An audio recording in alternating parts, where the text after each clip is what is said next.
Lo saludo rápidamente a Gustavo Ibarra, él es periodista parlamentario del diario La Nación, conoce, como muy pocos conocen, los vericuetos del Congreso de la Nación, y qué mejor que hablar con él para entender lo que está pasando. El Poder Ejecutivo finalmente presentó el proyecto de ley ómnibus, fue Guillermo Francos quien lo entregó a manos de Martín Menem, que claro, es presidente de la Cámara de Diputados. Gustavo, ¿cómo estás? Bienvenido. Gracias por hablar con nosotros.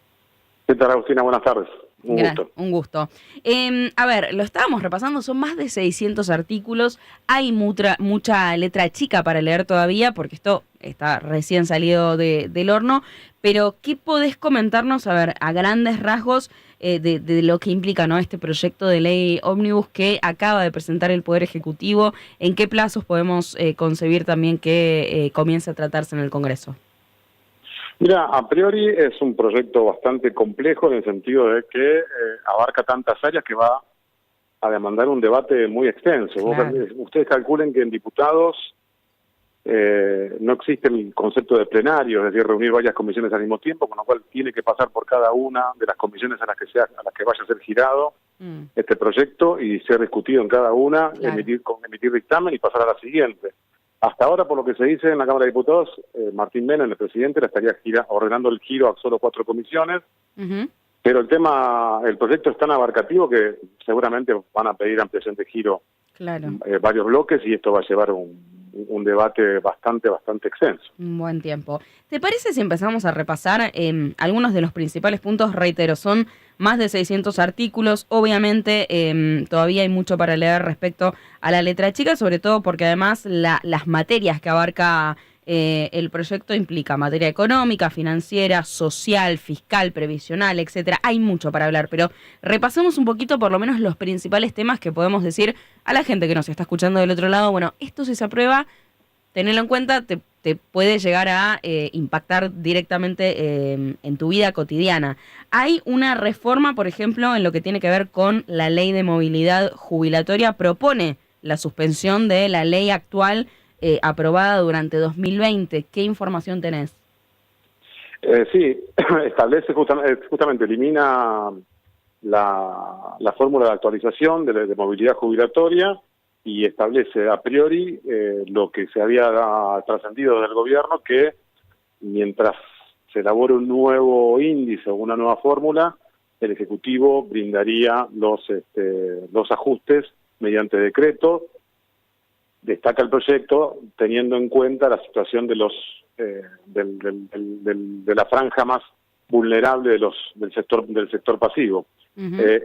A priori, en este tema, eso es lo que establece. Elimina la fórmula actual, deja que el Ejecutivo dictamine por decreto. Durante 6 meses se fija un plazo para establecer una nueva ley con una nueva fórmula de movilidad jubilatoria. Ok, ese es un buen dato. 6 meses es el plazo, entonces. Ahora, vos que conocés muy bien, yo lo decía recién cuando te introducía, conocés muy bien los vericuetos, ¿no?, del Congreso de la Nación. La fórmula jubilatoria es un tema que en el Congreso claramente tiene heridas todavía abiertas. Recordamos lo que fue, ¿no?, el último intento de reforma previsional terminó con piedrazos en el Congreso. ¿Qué escenario ves hoy, después de las elecciones, con esta nueva conformación del Congreso, para tratar un proyecto como este? Mira, es conflictivo, pero es un tema que siempre genera conflicto, pero siempre termina de alguna manera fluyendo hacia el lado de la modificación. Teniendo en cuenta que es un gobierno nuevo y con tan poco respaldo legislativo, el panorama cambia. El gobierno de Alberto Fernández logró cambiar la fórmula de movilidad jubilatoria que había establecido el gobierno de Macri, pero bueno, tenía otro número en el Congreso, tenía no mayorías, pero sí números importantes como para arrancar más cerca de la aprobación del cambio, como finalmente lo logró. ¿Qué es lo que ocurre ahora con los libertarios, que apenas tienen 38 diputados y 17 senadores? Claro. Van a tener que hacer un trabajo muy fino de negociación para poder conseguir que esto pueda pasar, sobre todo por esta cuestión que quedó muy establecida desde que se fijó la fórmula de movilidad jubilatoria durante el último gobierno de Cristina Kirchner, modificado por Macri y vuelto a modificar por Alberto Fernández, de tratar de quitarle la actualización a los jubilados al Poder Ejecutivo, que pasara a formar parte de una fórmula que no quedara en discusión. Bueno, la fórmula siempre estuvo en discusión, de hecho la última modificación fue criticada, la de Alberto Fernández, porque siempre se dijo que era peor que la que había establecido Macri, o sea que era más perjudicial para los jubilados, así que tranquilamente ahora podría llegar a encontrar eco en los bloques que antes eran Juntos por el Cambio, en volver a cambiar. Lo que genera ruido, lo que sí puede generar discusión, y por ahí puede frenar el tema, es esta cuestión de que mientras se prepara un nuevo proyecto de ley, se establezca una nueva fórmula, quede a voluntad del Poder Ejecutivo el tema de la actualización de las jubilaciones. Claro, claro. Hay otro tema que está muy vinculado, de hecho, con lo que está pasando hoy en la calle, ¿no? En este momento estamos viendo 7 detenidos después de la protesta de la CGT, y uno de los puntos que plantea esta ley ómnibus es algunas reformas dentro de lo que sería las manifestaciones en la calle. Entre otras cosas, se establece que, por ejemplo, ya la pena para quienes entorpecen el normal funcionamiento del transporte, etcétera, pasa a ser de hasta 3 años y medio. En ese caso, hay un cambio crucial porque esto ya pasaría a ser prisión efectiva y no una cuestión escarcelable como sí ocurre ahora. Sí, el tema de la prisión efectiva suele ser motivo de fuertes debates. Igual tengamos en cuenta que como se maneja la justicia en Argentina, si no hay condena firme es más difícil que haya prisión efectiva, pero bueno, de alguna manera esto se amolda a lo que ocurre en otros países, si se quiere, del primer mundo, como Estados Unidos o si se quiere Gran Bretaña, donde la interrupción del transporte es un delito grave. Las modificaciones del Código Penal siempre acá han encontrado el típico enfrentamiento entre garantistas y no garantistas, así que también va a ser motivo de arduos debates. Claro, o sea, lo que podemos decir es que es un proyecto muy largo que obviamente va a llevar un buen tiempo de debate dentro del Congreso y que seguramente va a encontrar también a sus contrincantes, ¿no? En resumen. Sí, claramente. Te llevo por un momento también a otro tema del cual venimos hablando hace ya varios días, que tiene que ver con el famoso decreto, el mega decreto de necesidad y urgencia que dictó la semana pasada el presidente Javier Milei. Escribiste una nota muy interesante en la que hablas sobre la propuesta de algunos senadores radicales que están impulsando, encabezados por Carolina Lozada, 2 propuestas. Por un lado, esto de hacer una ley espejo para que llegue vía tratamiento en el Congreso algunas de las reformas que propone Javier Milei en el decreto, y otra tiene que ver ya con directamente modificar la ley de tratamiento de los DNU. ¿Me contás un poquito más de eso? ¿Cuál? ¿Del DNU o de la ley? Las dos cosas quiero que me cuentes. Quiero que me cuentes todo lo que está encabezando, en este caso entiendo que es el bloque radical el que está llevando adelante esto. Mira, con el tema del decreto de necesidad de urgencia, en realidad lo que se busca es la postura que había planteado Lustó, que además había logrado que el Comité Nacional que también se pronunciara en ese sentido, que es la idea de salir de la trampa del todo o nada que implica un decreto de necesidad de urgencia. Hoy por la ley que regula el tratamiento legislativo de los decretos de necesidad de urgencia, el Congreso solo puede aprobar o rechazar in totum un DNU, no puede modificarlo, no puede aceptarlo o rechazarlo en partes.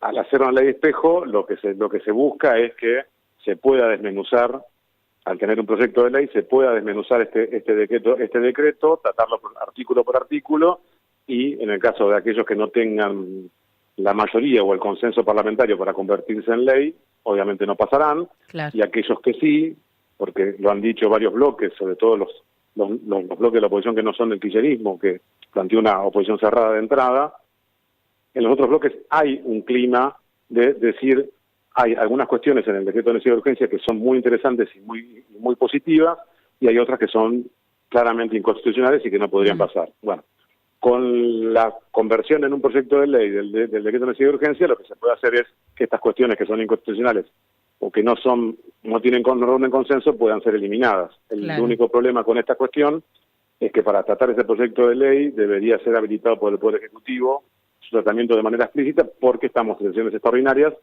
y de acá, desde el 1 de diciembre hasta el 29 de febrero del año que viene, que es bisiesto, la agenda la la establece el Poder Ejecutivo. Claro. Después del primero de marzo en adelante, el Congreso puede discutir tranquilamente los temas que quiere. Con relación a la modificación de la ley de trámite legislativo, que es la que regula cómo se deben tratar los decretos de urgencia en el Congreso, lo que establece el proyecto que presentó los 3 grupos de senadores radicales es que ya no haya no siga funcionando el sistema de sanción ficta que instaló Cristina Kirchner con su proyecto de ley del 2006, aquel por el cual, para que un decreto de urgencia sea rechazado y pierda vigencia, tiene que ser rechazado por las 2 cámaras legislativas, con una sola no alcanza, es decir, si una cámara lo rechaza y la otra no se pronuncia o se pronuncia a favor, el decreto sigue vigente. Se elimina eso, se establece que tiene que haber aprobación explícita de ambas cámaras del DNU para que el DNU siga teniendo vigencia pasado determinado plazo, se fijan 6 meses, y también se cambia los tiempos de tratamiento en la comisión bicameral, que es la que debe discutir cada decreto de necesidad de urgencia que emite el Poder Ejecutivo. Ahora, en este sentido, entiendo que representantes de la CGT y de la CTA, que están incluso amenazando con la posibilidad de un paro por el DNU de Milei, se reunieron con representantes de Unión por la Patria dentro del Congreso justamente para intentar contar o atraer votos para frenar este decreto. Sí, me parece que las reuniones fueron más pura galería, si se quiere, porque en realidad el decreto cosecha rechazos y apoyos de manera individual a lo que opina o no la CGT. A ver, la reunión de ayer de Daer y Yasky, CGT y CTA, con el jefe, con los senadores del Frente de Todos, en realidad fueron, para decirlo de una manera metafórica, fueron a cazar al zoológico. O sea, fueron a un bloque, a reunirse con un bloque que ya había manifestado su rechazo en la totalidad al DNU. En realidad, si quisieran buscar votos para conseguir el rechazo del DNU, deberían ir a reunirse con los radicales, con el PRO y con los otros bloques menores, que son los que de alguna manera todavía no se han manifestado en contra de manera definitiva de todo el decreto de necesidad de urgencia. De hecho, son esos bloques los que le están tirando sobre la mesa posibilidades al gobierno para que de alguna manera ceda y se avenga a discutir en el Congreso el decreto mediante un proyecto de ley y no que juegue al todo nada como está jugando ahora, de que se insiste con el megadecreto, es rechazo o aceptación. Claro. Y si, como viene la mano, sería más rechazo si los pusieran en la disyuntiva a los bloques como la UCR, el PRO, Cambio Federal y otros partidos provinciales, de tener que decir por sí o por no, hoy te diría que se inclinan por el no. Y sería un golpe duro para el gobierno. Lo que le están diciendo es, miren, si siguen insistiendo con esto van a perder, les damos la posibilidad de que paren la pelota. Sí, se entiende perfectamente. Gustavo, clarísimo, te agradecemos mucho por este tiempo con nosotros y te mandamos un gran saludo. Bueno, muchas gracias. Un abrazo. Ahí pasaba Gustavo Ibarra, periodista de La Nación, especialista en temas parlamentarios. Un lugar, el mundo parlamentario.